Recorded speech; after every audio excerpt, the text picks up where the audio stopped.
The emergency sirens of the Galactic Council station pierced through the artificial atmosphere like screaming metal.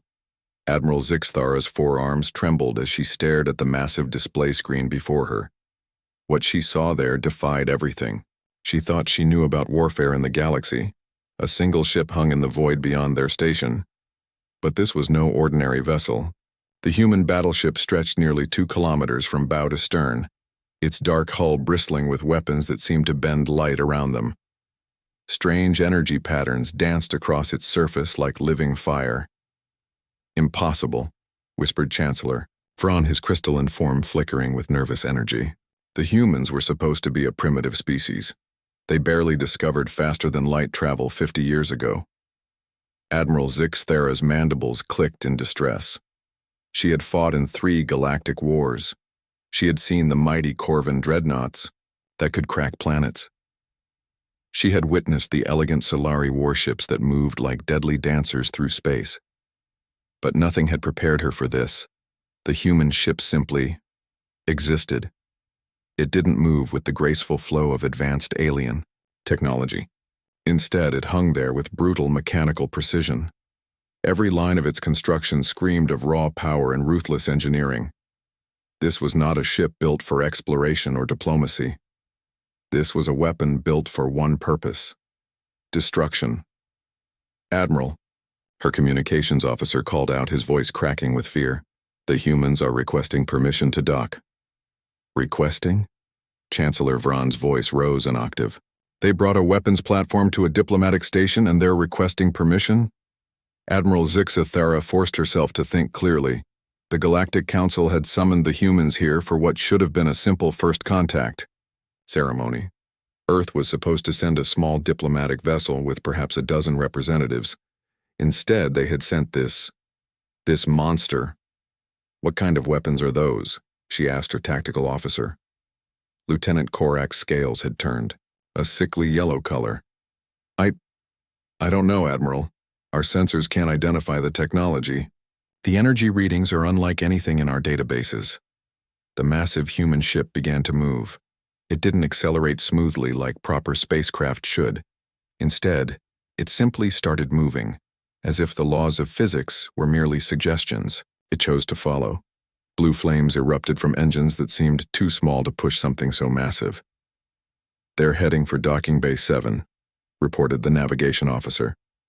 "That bay can't handle something that size," Chancellor Vron protested. But, as they watched, the human ship began to change. Sections of its hull folded inward. Weapon turrets retracted into hidden compartments. The massive vessel somehow compressed itself until it could fit into the designated space. "How did they do that?" Admiral Zixthara demanded. "Unknown, Admiral. The ship appears to be built with some form of adaptive architecture. This technology is completely beyond our understanding." A new voice crackled through the communication system. It was deep, calm, and spoke in perfectly clear galactic standard. "Galactic Council Station, this is Captain Sarah Chen of the UES Indomitable. We are here for the scheduled diplomatic meeting. Permission to come aboard?" Admiral Zixthara looked at Chancellor Vron. The crystalline being's form was flickering rapidly, a sure sign of extreme agitation. "Admiral," he whispered, "what have we done? What have we invited into our galaxy?" The human ship finished its docking procedure with mechanical precision. Through the viewports, they could see figures moving within the vessel. The humans were coming aboard, and Admiral Zixthara had the terrible feeling that nothing in the galaxy would ever be the same again. Chapter 2. First Contact. The diplomatic chamber of the Galactic Council Station had been designed to impress visitors. Its soaring ceiling and holographic displays typically made new species feel small and awed by the galaxy's established powers. Today, however, the chamber felt different. Captain Sarah Chen walked through the massive doors with confident strides. She was smaller than most of the assembled delegates, standing just over 1.5 meters tall, but something about her presence made the room feel smaller, rather than making her feel insignificant. Behind her walked 5 other humans. They wore simple black uniforms with minimal decorations. No elaborate medals or ceremonial weapons like the other species favored. Just clean, practical clothing that somehow looked more professional than all the ornate robes and crystalline armor in the room. Admiral Zixathera studied the human captain carefully. Captain Chen appeared young by galactic standards, perhaps only 30 years old. Her dark hair was pulled back in a simple style. Her brown eyes moved constantly, taking in every detail of the chamber with calculating precision. "Welcome to the Galactic Council," Chancellor Vron said, his voice carefully controlled. "We are honored by your presence." Captain Chen smiled. It was not the nervous smile of a primitive species meeting their galactic superiors. It was the confident smile of someone who knew exactly where they stood. "Thank you, Chancellor. We're pleased to finally meet our galactic neighbors." "Your ship," Admiral Zixathera said, unable to contain her curiosity. "It's quite impressive." "The Indomitable?" "Yes, she's one of our newer designs. We've been making significant improvements to our technology recently." Lieutenant Commander James Rodriguez, the human standing at Captain Chen's right, stepped forward slightly. "If I may ask, Admiral, what did you think of our approach? We've been working on new propulsion systems." Admiral Zixathera's mandibles clicked nervously. "Your ship moved in ways we've never seen before. Our sensors couldn't identify your technology." "That's understandable," Captain Chen said casually. "We tend to take a different approach to engineering than most species." Chancellor Vron leaned forward in his crystalline throne. "Captain Chen, when we sent our invitation for first contact, we expected a small diplomatic vessel. Instead, you brought what appears to be a massive warship. Can you explain this decision?" The humans exchanged glances. For a moment, Captain Chen's confident demeanor flickered slightly. "Chancellor, I think there may have been a misunderstanding about human diplomatic protocols." "What kind of misunderstanding?" Admiral Zixathera asked. Captain Chen gestured to her crew. "On Earth, when we conduct important negotiations, we believe in what we call peace through strength. We bring our finest vessels and our best people to show respect for our counterparts." "Respect?" Chancellor Vron's form flickered rapidly. "You brought a weapons platform to a diplomatic meeting." "With respect, Chancellor," Lieutenant Commander Rodriguez interjected, "every ship in your fleet that we've observed is also heavily armed. The difference is that we're honest about it." An uncomfortable silence fell over the chamber. The assembled delegates looked at each other with growing unease.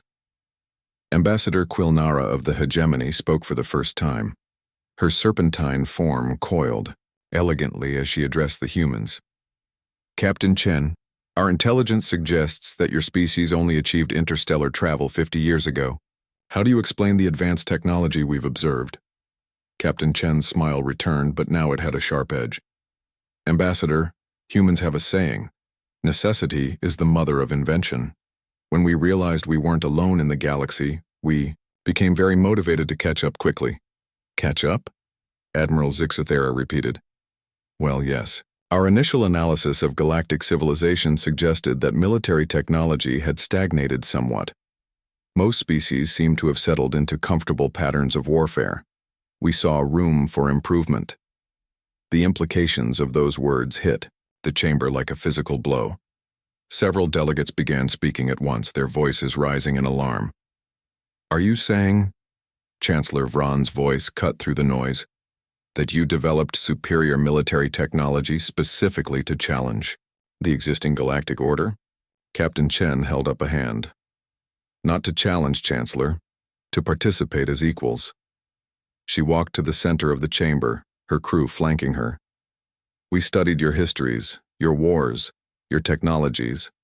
We noticed something interesting." "Which was?" Ambassador Quilnara asked, though her tone suggested she wasn't sure she wanted to know. "You've all been fighting the same way for thousands of years. The same strategies, the same technologies, the same assumptions about what's possible." Captain Chen looked around the chamber, meeting the eyes of each delegate. "Humans don't like assumptions. We prefer to test things for ourselves." Admiral Zixathera felt a chill run through her exoskeleton. "What exactly are you saying, Captain?" "I'm saying, Admiral, that the galaxy is about to become a much more interesting place.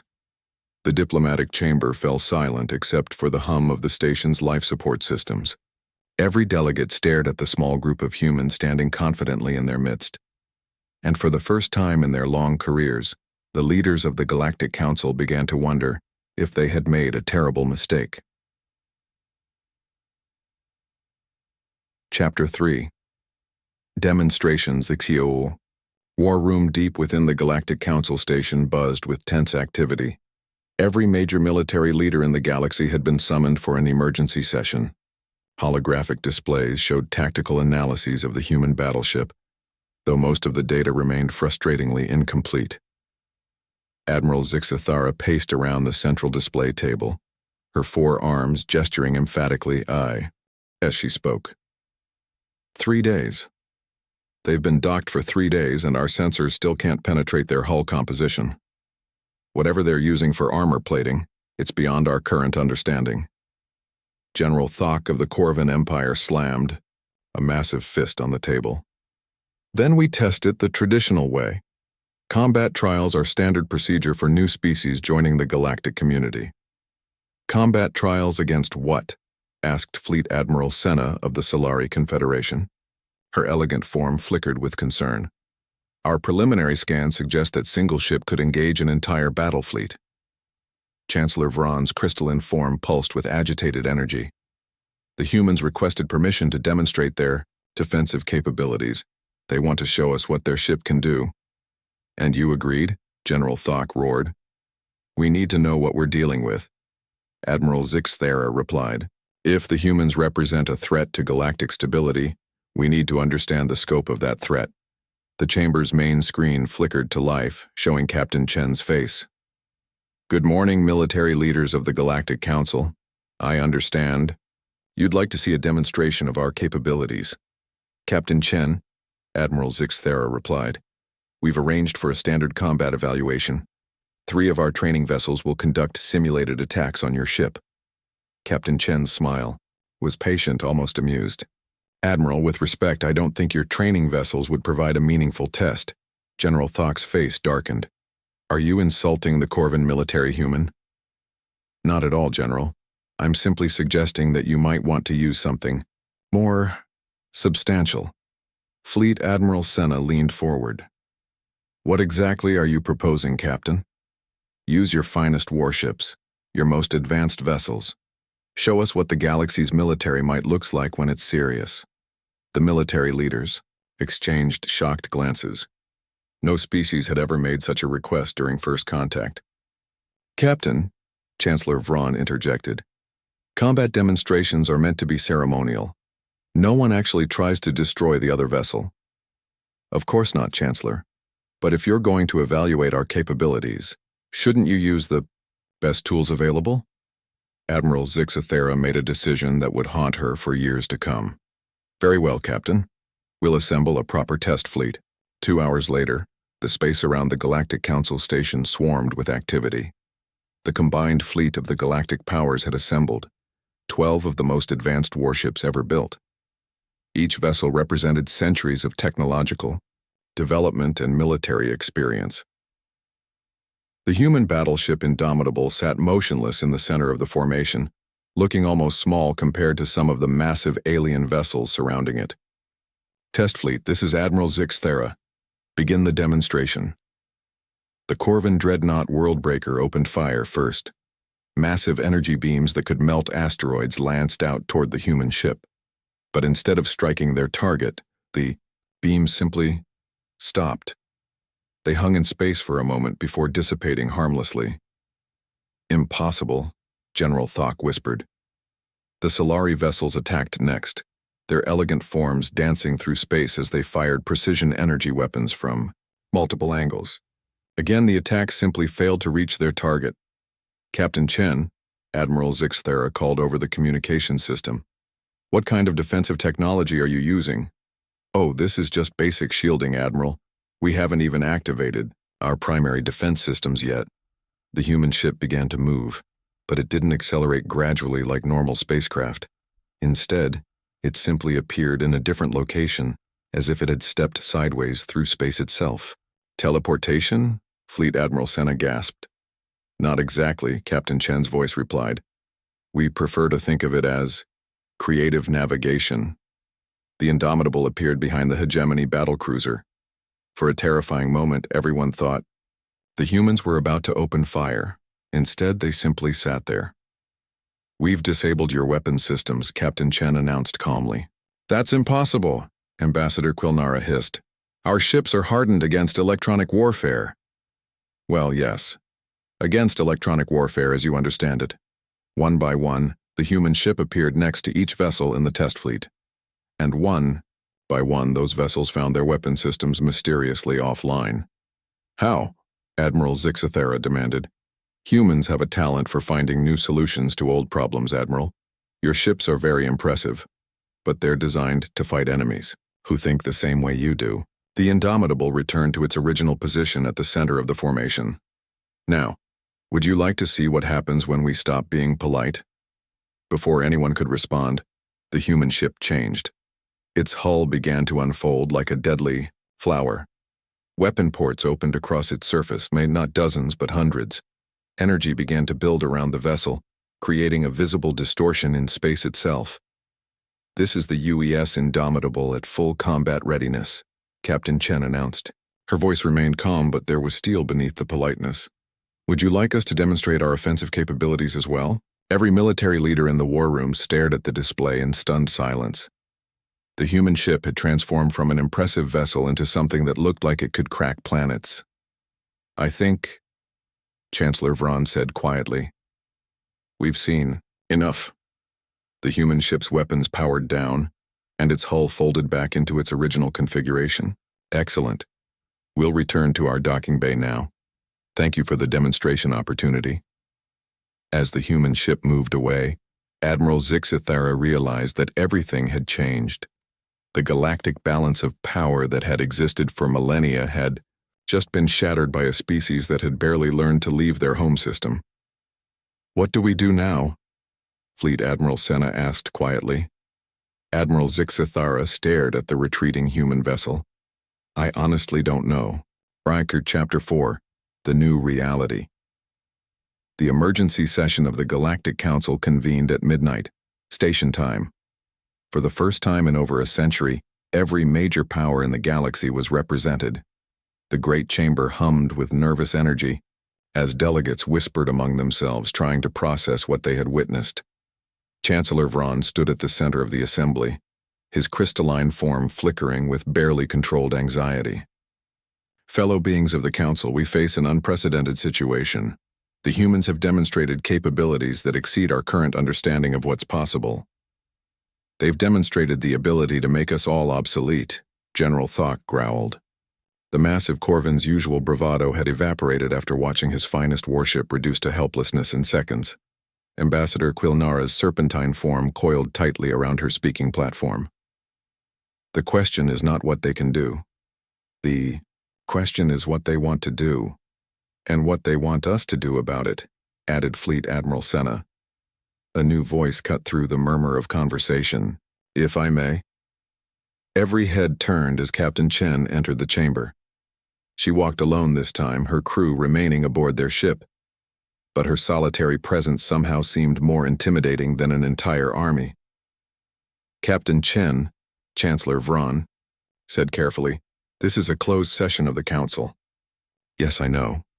I thought it might be helpful if I clarified a few things. She walked to the center of the chamber, directly beneath the Great Seal of the Galactic Council. I've been listening to your discussions through your communication networks. Your encryption is adequate, by the way. Several delegates gasped. The Council's communications were supposed to be completely secure. You've been spying on us? General Thok roared, rising from his seat. General, when someone invites you to their home, it's only polite to learn about their customs. We've been studying galactic civilization for 50 years. We know how you think, how you fight, and how you make decisions. Captain Chen looked around the chamber, meeting the eyes of each delegate. You're all afraid of us. That's understandable. Change is frightening, especially when it comes in the form of superior technology and unfamiliar strategies. Superior? Ambassador Quilnara hissed. You're a young species with crude weapons and barbaric tactics. Are we? Captain Chen smiled. Your own military leaders just watched a single human vessel neutralize 12 of your finest warships without firing a shot. Would you like to reconsider that assessment? Chancellor Vron stepped forward. Captain, what do you want from us? That's an interesting question, Chancellor. What do we want? Captain Chen paused as if considering the question for the first time. We want to be treated as equals. We want representation in galactic affairs proportional to our capabilities. And we want the respect that comes with being the strongest military force in the galaxy. The chamber erupted in angry voices. Delegates shouted protests and accusations. Through it all, Captain Chen stood calmly in the center of the chaos. You can't simply declare yourselves the dominant power, Fleet Admiral Senna called out above the noise. We haven't declared anything, Admiral. We've simply demonstrated reality. The balance of power in this galaxy shifted the moment we arrived. You can accept that fact or you can pretend it isn't true. But the universe doesn't care about your preferences. General Thok stood again, his massive frame towering over the assembly. If you think we'll simply bow down to human supremacy, you're mistaken. The Corvan Empire has never yielded to anyone. Captain Chen turned to face the Corvan general. General Thok, in the past 3 days we've analyzed the military capabilities of every major power in this galaxy. Would you like me to explain exactly how long the Corvan Empire would last in a direct confrontation with humanity? You wouldn't dare. General, we mapped every military installation in Corvan space while you were conducting your demonstration against our ship. Your fleet positions, your supply lines, your defensive strategies. We know all of it. A human task force could neutralize your entire empire in less than a week. The color drained from General Thok's face. That's impossible. Is it? Would you like us to prove it? Chancellor Vron held up his hands. Captain Chen, surely you're not threatening military action against the Council? Of course not, Chancellor. I'm simply explaining the current strategic situation. Knowledge is power. And humans have made it their business to know everything about their neighbors. Ambassador Quilnara spoke in a voice barely above a whisper. What are you? Captain Chen's expression softened slightly. We're explorers, Ambassador. We're scientists, we're diplomats. But above all, we're survivors. And we've learned that survival in a dangerous galaxy requires being the most dangerous thing in it. She walked toward the chamber's exit, then paused, and turned back. The Galactic Council has a choice to make.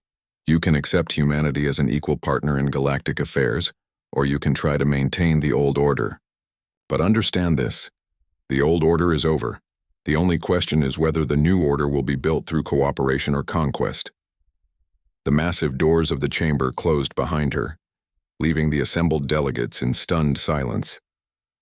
Chancellor Vron looked around at his fellow council members. Well, what do we do? For a long moment, no one spoke. Finally, Fleet Admiral Senna broke the silence. I think, she said quietly, we welcome our new neighbors to the galaxy. Epilogue. 6 months later, the Galactic Council chambers looked much the same as they had before humanity's arrival, but everything had changed. The humans now occupied the 5th seat at the council table, their simple black uniforms contrasting sharply with the elaborate dress of the other delegates. Captain Chen had been promoted to admiral and now served as humanity's primary representative to the council. The fierce debates and political maneuvering that had once characterized council sessions had given way to a more collaborative atmosphere. The trade agreement with the Outer Rim colonies has been finalized, Admiral Chen reported. Human manufacturing capabilities have increased productivity by 40% across all participating systems. Chancellor Vron nodded approvingly. Excellent news, Admiral. The economic benefits of human integration continue to exceed our projections. It was true. The same innovative thinking that had revolutionized human military technology had proven equally effective in civilian applications. Human engineers had solved problems that had puzzled galactic civilizations for centuries. Human medical techniques had eliminated diseases that had plagued entire species. Human agricultural methods had turned barren worlds into productive colonies. "There is one matter that requires discussion," Ambassador Quilnara said, her serpentine form more relaxed than it had been in months. "We've received reports of pirate activity in the Vega sector. The raiders are using some kind of advanced stealth technology." General Thok leaned forward. "The Corvin fleet has been unable to locate these pirates. They seem to have access to, cloaking technology beyond our current capabilities." Admiral Chen smiled. "Would you like us to handle it?" "Your ships are already in the area?" Fleet Admiral Senna asked. "Oh, our ships are everywhere, Admiral. We've found that the best way to maintain galactic peace is to be prepared for galactic war." The other delegates had learned not to ask too many questions about human military deployments. Somehow, human vessels always seemed to be in the right place at the right time, ready to deal with threats before they became serious problems. "The pirates will be dealt with within the next 48 hours, Admiral Chen continued. "We've identified their base of operations and infiltrated their communication networks. The operation is already underway." Chancellor Vron marveled at the casual efficiency with which humans approached problems that would have required months of planning for other species. "Is there anything the Council needs to know about these pirates?" "They're not actually pirates, Chancellor. They're scouts for the Devourers." The temperature in the chamber seemed to drop several degrees. The Devourers were a legend, a species of reality-consuming entities that existed at the edge of known space. Most galactic civilizations considered them a myth. "The Devourers are real?" Ambassador Quilnara whispered. "Very real. And they've been probing our galaxy's defenses for the past year. The pirate attacks were actually intelligence gathering operations. The implications hit the assembled delegates like a physical blow. An extragalactic invasion force was studying their military capabilities." "Why didn't you tell us sooner?" General Thok demanded. "Because we wanted to be sure of our facts before causing panic, and because we wanted to have a solution ready." "Admiral." Chen stood and activated the chamber's holographic display. Images of massive alien vessels appeared in the air above the table. "These are Devourer scout ships. They're fast, heavily armed, and equipped with technology that makes them nearly invisible to conventional sensors." "How many of them are there?" Chancellor Vron asked. "We've identified and eliminated 47 scout vessels over the past 6 months, but they're just the advance guard. Our long-range sensors have detected a massive invasion fleet approximately 18 months away from our galaxy's outer rim." The chamber fell silent as the delegates stared at the images of alien ships unlike anything they had ever seen. "How? Do we fight them?" Fleet Admiral Senna asked quietly. Admiral Chen's smile returned, but now it had a predatory edge. "Leave that to us." She gestured, and the holographic display changed. Now it showed human vessels, but not the familiar design of the Indomitable. These ships were larger, stranger, built with technology that seemed to bend light around their hulls. "The Galactic Defense Fleet is already under construction. 150 human vessels, each one incorporating everything we've learned about Devourer technology. They'll be ready in 12 months. 150 ships against an invasion fleet?" General Thok shook his head. "It's not enough. General, you're thinking in terms of conventional warfare. Humans prefer unconventional approaches." Admiral Chen walked to the great windows of the chamber, looking out at the stars. 6 months ago, you were afraid of us because we represented change. Now you're going to discover why the universe should be afraid of what humans can do when properly motivated." She turned back to face the Council. "The Devourers have consumed 17 galaxies. They're experts at destroying civilizations that fight the way they expect them to fight. And humans don't fight the way anyone expects," Chancellor Vron said, understanding dawning in his voice. "Exactly. The Devourers are about to learn the same lesson you did, Chancellor. When humans set their minds to winning, we tend to rewrite the rules of the game." Outside the chamber windows, the first ships of the Galactic Defense Fleet could be seen under construction. They were beautiful and terrible, vessels of war unlike anything the galaxy had ever produced. The human experiment in galactic civilization was just beginning. And the universe was about to discover that sometimes the most dangerous thing in the dark isn't what you can see coming, It's what you never saw coming at all.